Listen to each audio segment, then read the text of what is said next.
السلام علیکم ورحمت الله وبرکاتو. د امین میډیکل ټوټوریالز چینل ته ښه راغلاست. هیله لرم چې روغ او جوړ اوسئ. نن یو ځل بیا غواړم تاسو سره د نوې موضوع په هکله معلومات شریک کړم. تر پایه زموږ ملتیا وکړئ.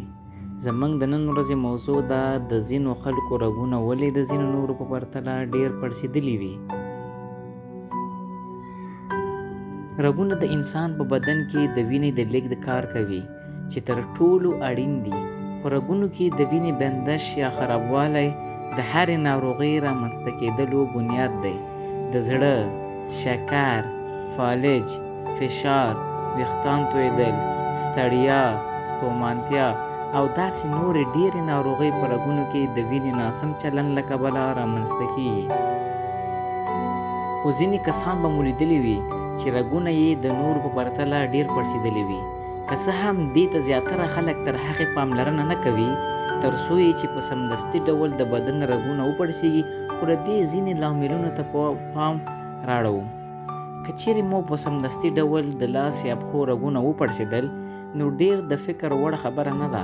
په عام ډول پړسېدلي یا غټ رګونه د ښې روغتیا نښه ګڼل کېږي. خو آیا د رګونو پړسوب د کومې ناروغۍ خواته اشاره ورکوي؟ اوس راځو لاملونو ته. لاملونه یې: پوستکی. ځینې مهال د سپین رنګه کسانو پرتله د تور یا غنم رنګه کسانو د بدن رګونه زیات غټ یا پړسېدلي وي. همدا ډول د ډنګر کسانو رګونه هم نسبت چاغو ته ډېر پړسېدلي وي. د پوستکی نریوالی هم یو لامل کېدلی شي. ویل کېږي چې د عمر په زیاتېدلو د پوستکي لاندې غوړ کمیږي چې له کبله یې رګونه په پوستکي غټ ښکاري. همدا لامل دی چې د کشرانو په پرتله د مشرانو رګونه ډېر زرغونه او پړسېدلي ښکاري.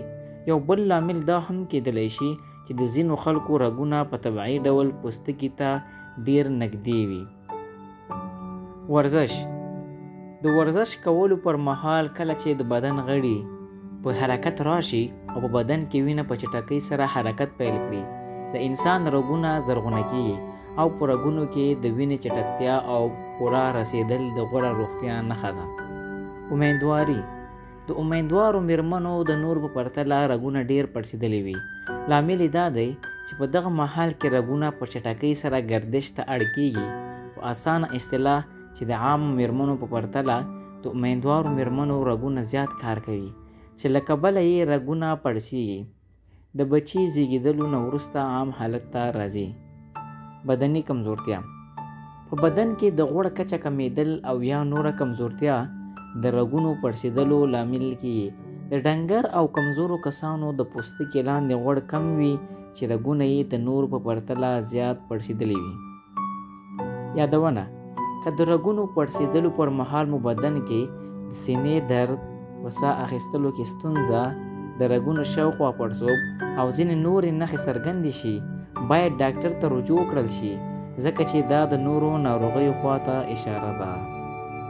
دا و دوستانو زموږ د نن ورځې ویډیو. که مو ویډیو خوښه شوې وي نو ویډیو لایک او د زنګ بټن در سره کېکاږئ. تر بیا ښې چارې د